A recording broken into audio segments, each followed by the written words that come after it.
So next up we have our smoke animation, and the smoke animation is just to give us a little movement inside the scene, make it look like something's been going on. So this one is an animation, and it is a just regular block tile. So let's go ahead and set this one up. We'll call this one our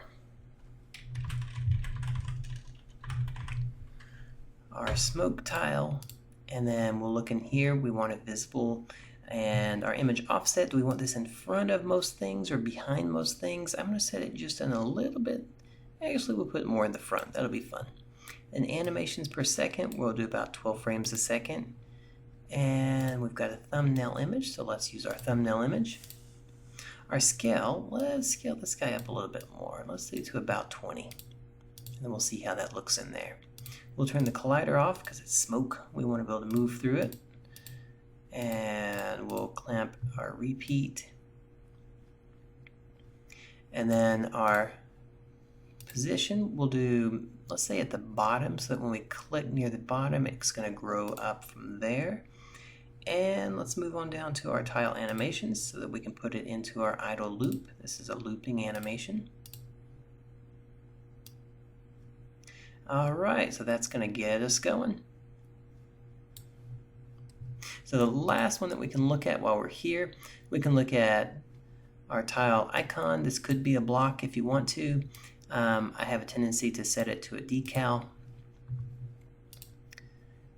And we can bump that one up a little bit there.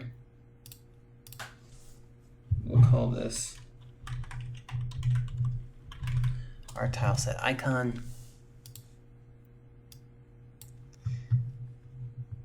And that actually is all we really need to do for that one. We can go ahead and set our point in case somebody actually does use this. This tile does show up in the tile set and can be used in the tile set. So you typically want to set it up with something so that in case somebody wants to use it, they can use it. Okay, so that basically just set up all of these tiles so that we can get them into Build a Game and start testing them out. We've gone through all the tile types and the properties. We've constructed the tiles that needed a collider, and now we're getting down to the submit files. We have this one chosen right now for our icon for our tile set, and then we can label this one.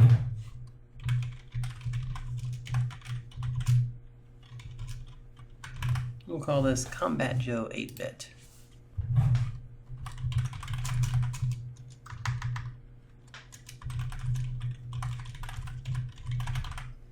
And we'll just do a testing with Tile Builder.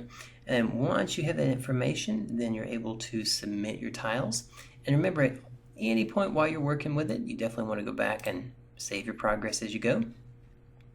So once you've got those set up, then you can hit submit, and then that's going to send these up to my account, and then we'll take a look at Build a Game and look at what we've just done.